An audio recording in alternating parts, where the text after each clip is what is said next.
মানুষ প্রায় ভাবে দুনিয়াতে সবচেয়ে বড় নিয়ামত কি হতে পারে? মন যা চায় তা পাওয়া, আর চাওয়া মাত্রই সব কিছু হাতের মুঠোয় পাওয়া। কিন্তু বাস্তবতা আসলে কি? কি বলে বাস্তব? معنا نهج حياة جئنا تبصرة عن كل ضلال أعددنا এই بضع পৃথিবী মুমিনের জন্য এক জেলখানা, যেখানে ইচ্ছা পূরণ, আশা আকাঙ্ক্ষা যেন শিকলবন্দি। এমনকি আমাদের চাওয়া আর চেষ্টাটুকুও সীমাবদ্ধ। কিন্তু আল্লাহ সুবহানাহু ওয়া তাআলা কোরআনে জান্নাতের যে প্রতিশ্রুতি দিয়েছেন, তা আমাদের সত্যিকার মুক্তির ঠিকানা। আর কোরআনে বলা হয়েছে, জান্নাতে তোমাদের জন্য আছে এমন সব কিছুই যা তোমাদের অন্তর চাবে, এবং সেখানে তোমাদের জন্য আছে যা তোমরা ফরমাইশ করবে। আল্লাহ।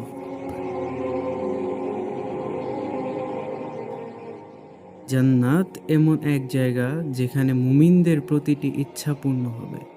মন যা চায় তাই পাবে, চাওয়া মাত্রই পাওয়া যাবে। আল্লাহু আকবার। এটাই জান্নাতের আসল রূপ, তার সবচেয়ে বড় নিয়ামত।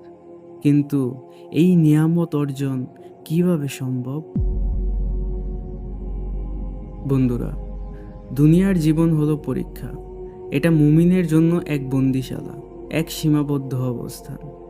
আমরা দুনিয়ার এই ক্ষণস্থায়ী মোহে পড়ে যাই, ভাবি এখানে সব কিছুই পাওয়া সম্ভব। কিন্তু না, এটা আসলেই এক ভুল ধারণা। আমাদের ইচ্ছা আর আকাঙ্ক্ষা এখানে সব সময় পূর্ণ হবে না। এই দুনিয়ার সীমার মধ্যে আল্লাহর ইবাদত করাই আমাদের একমাত্র আসল কাজ। আল্লাহ তাআলা কোরআনে আরও বলেছেন, এই জীবন তো কেবল খেলতামাশা ও আনন্দ, আর পরকালই প্রকৃত জীবন, যদি তারা জানত। আল্লাহু আকবার। ভাই আমার, এই দুনিয়া খেলতামাশা ছাড়া কিছুই না। এখানে সব কিছুই মন চাই হবে না, কারণ আল্লাহ এই দুনিয়াকে সেইভাবে তৈরি করেননি। মুমিনের জন্য আসল জীবন হলো পরকাল।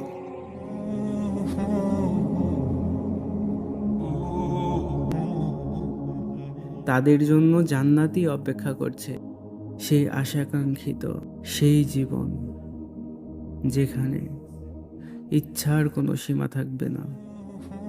এই দুনিয়ার কত কষ্ট, কত বেদনা, এগুলো আর থাকবে না। মন যা চাইবে তাই পাওয়া যাবে। আমাদের ইচ্ছাকে আল্লাহর ইচ্ছার অধীন করতে হবে, আল্লাহর ইচ্ছার অধীন করে চলতে হবে। রাসূলুল্লাহ সাল্লাল্লাহু আলাইহি সাল্লাম বলেছেন, এই দুনিয়া মুমিনের জন্য জেলখানা এবং কাফিরের জন্য জান্নাত। এই হাদিসের অর্থ অত্যন্ত গভীর। দুনিয়ার মুমিনের জীবন সহজ নয়। নিজের চাহিদা ও ইচ্ছার ওপর নিয়ন্ত্রণ প্রতিষ্ঠা করতে হবে। কিন্তু যারা আল্লাহর পথে জীবনযাপন করে, তাদের জন্য পরকালে জান্নাতের সেই মুক্তির প্রতিশ্রুতি রয়েছে।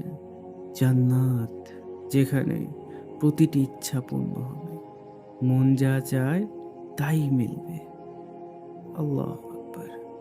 তাই ভাইয়েরা, এই দুনিয়ার ক্ষণস্থায়ী আনন্দ ও মোহে আমাদের পথভ্রষ্ট না করে, আসুন আমরা আল্লাহর ইবাদতে নিজেদের নিয়োজিত করি। সেখানে সত্যিকারের সফলতা আসবে।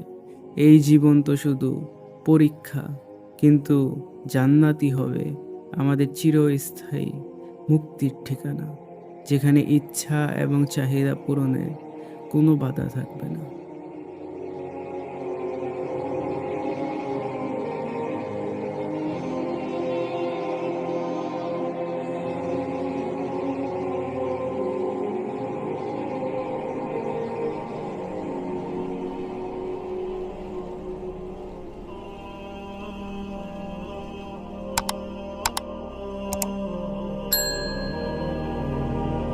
معنا نهج حياة جئنا تبصرة عن كل ضلال أعددنا بضع رسالات تحمل نورا للأجيال.